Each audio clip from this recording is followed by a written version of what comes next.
elucidating to us about how much of giants our chief guests are today. Now, for the most awaited part of the event, I request our chief guest, Padmabhushan Thyagarajan ji, to release the book H2O.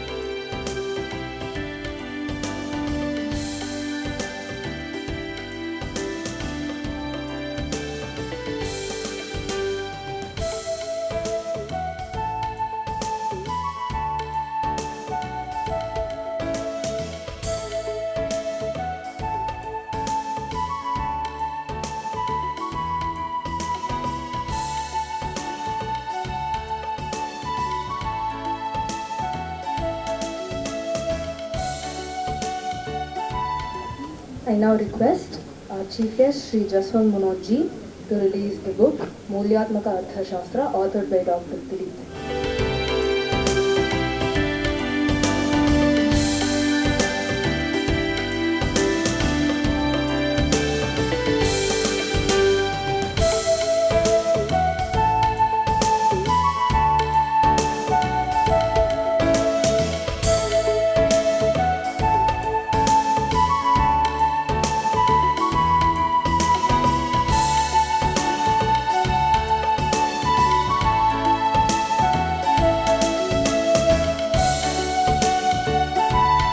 Thank you, ma'am, for sharing with us about how much Sri Abhayji is an inspiration to you.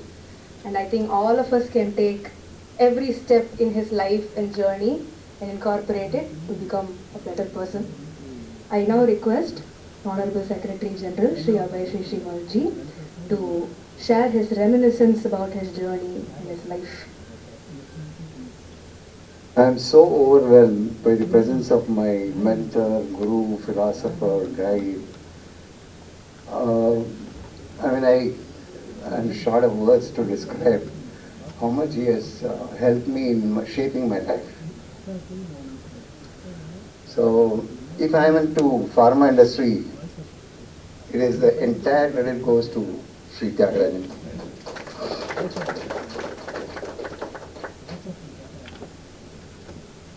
So respected another chief guest, Jaswant Munoth, who is a good friend of mine, and we have been working very closely together for the last few years. But when he told me that I should invest in this company, I thought he's giving me an opportunity to invest in this company. So thank you very much for giving me this opportunity, and I'm sure because I'm a born risk taker. So when he approached me and the novelty of the idea was there of the cell manufacturing, lithium cell manufacturing, battery manufacturing unit, I said that is an opportunity for which I was waiting for and had my investments done. All the dignitaries who have come here today, President of the Society, Padamji, and everybody who has come here, I thank every one of you for making time for this function in spite of your busy schedules and come here. If I have to summarize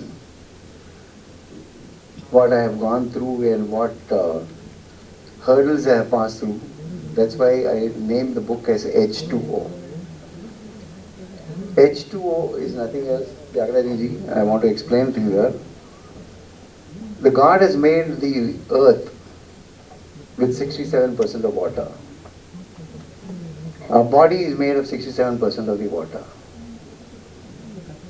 And I feel our life is also made of 67% of handicaps. And the rest, 33% opportunity. God has ensured to tell you that you work hard, convert every handicap into opportunity.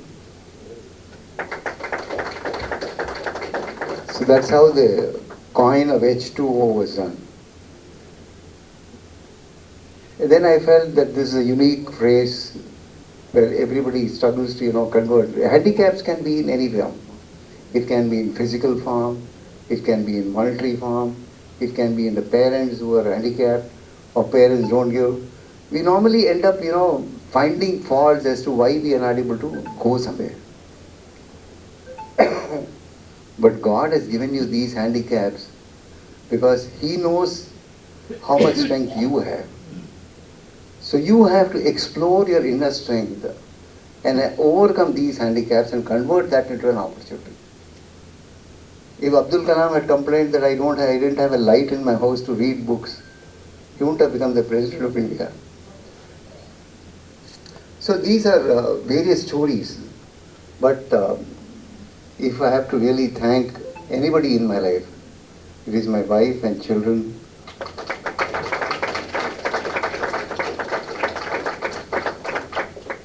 Who supported me at every difficulty. I mean, born handicapped in the sense I normally say that I was not born with a silver spoon. But luckily I was born with a golden tongue. So I could convince people on the ideas what I have. And people used to believe that yes, I could do it. And that put a heavy pressure on me to see that I make it happen and prove it. Luckily for me, I've been most of the time successful. But where I am unsuccessful, I keep on trying. My perseverance levels are very high. But God then accepts that yes, He has to finally give me the reward, and finally He gives. Right from starting of pharma industry, becoming an international player, when I wanted to start LifeCell, it was a novel idea. People, marketing people said that this will not work. I tore off the marketing report and I said, I'm going to start. This is where, when somebody says no, that's where the challenge is. I went to Mr. Thyagarajan and I said, sir, I have an idea that we should start something on stem cell. And as usual, Thyagarajan said, Abhay, you tell me what amount I have to write a check. Across the table, he gave me a check because that time US dollar was 44. $1 million was 4.4 crores. He gave me the check of 4.4 crores across the table.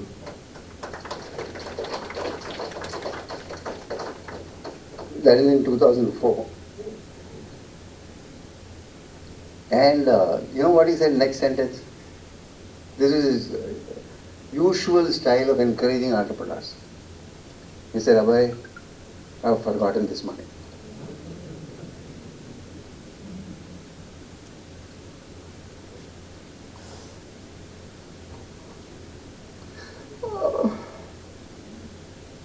I think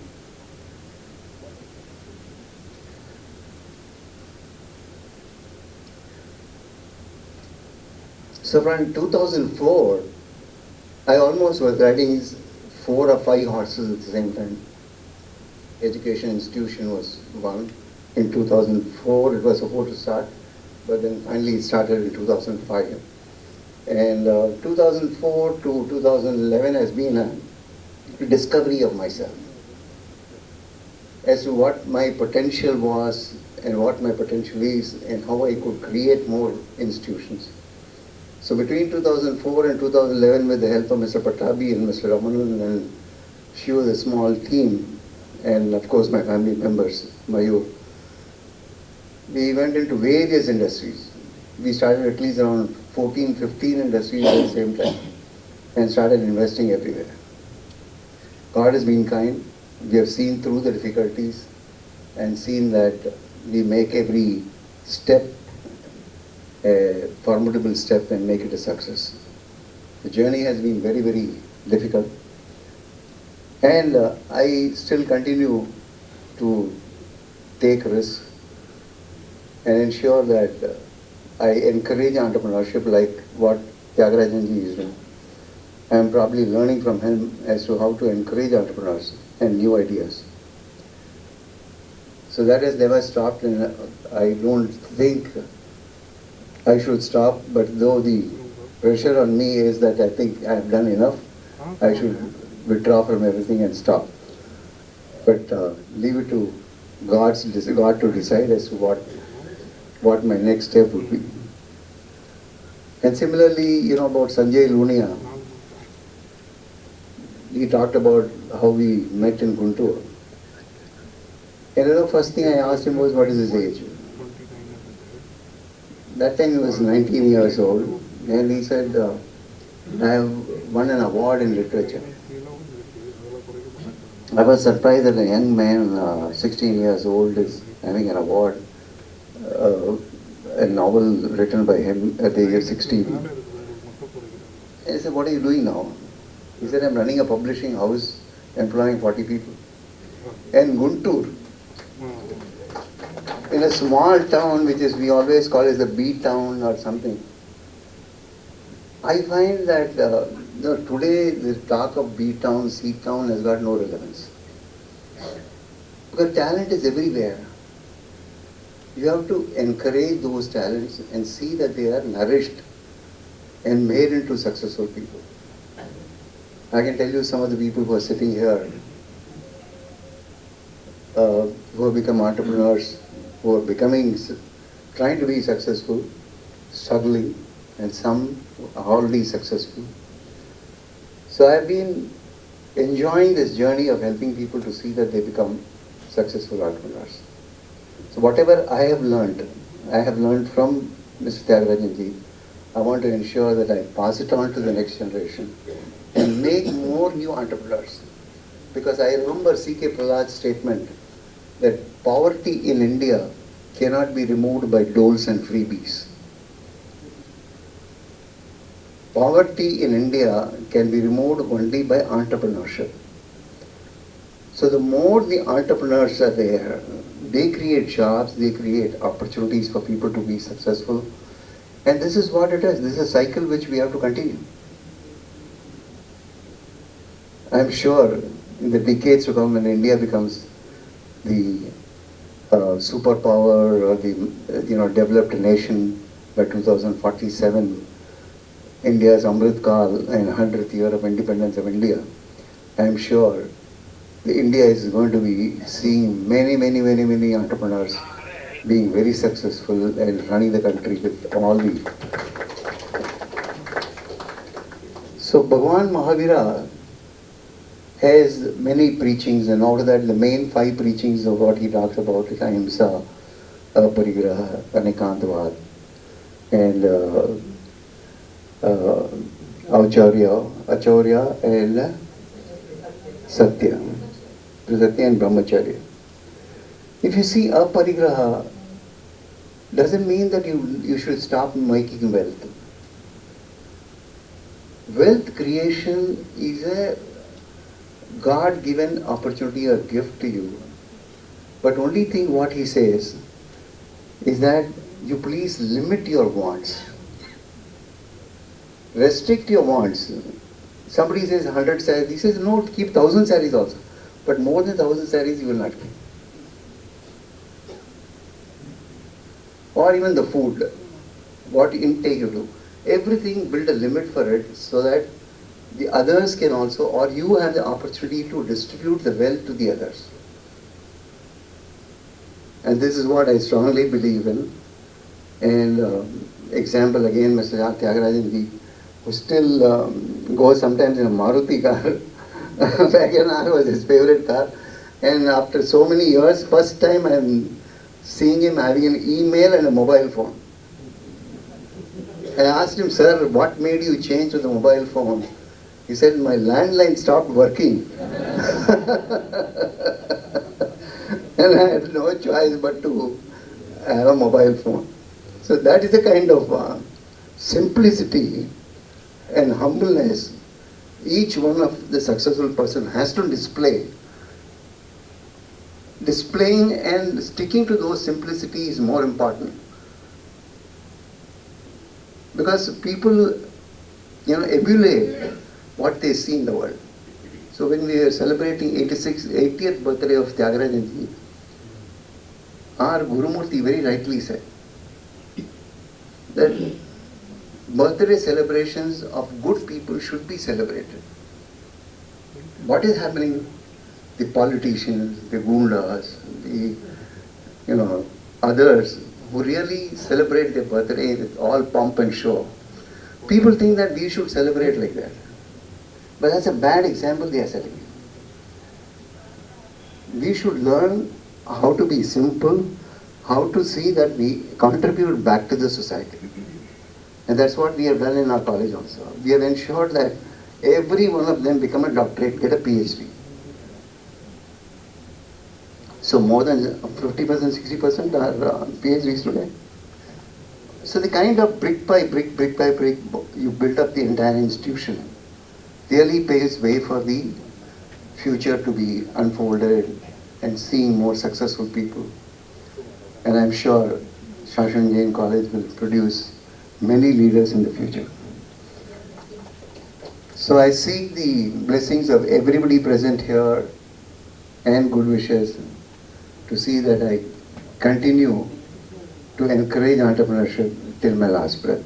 Thank you very much. I think I can say that this is a very inspiring moment for all of us. Hearing Shri Abhayji speak has been so inspiring. I now request Madam Secretary to share her memories with Shri Abhayji. Jai Jinendra to one and all present here.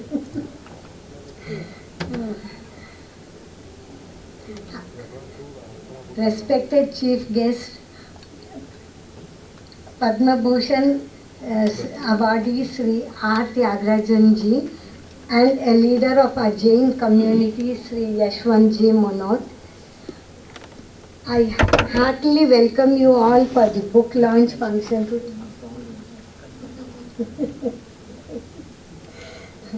The book written on Abhay's life reminds me the memorable time we have spent together. Being his wife, I got an opportunity to experience the same and also learn from it. I am proud of Sri Sanjay Lunia ji for making such an successful attempt.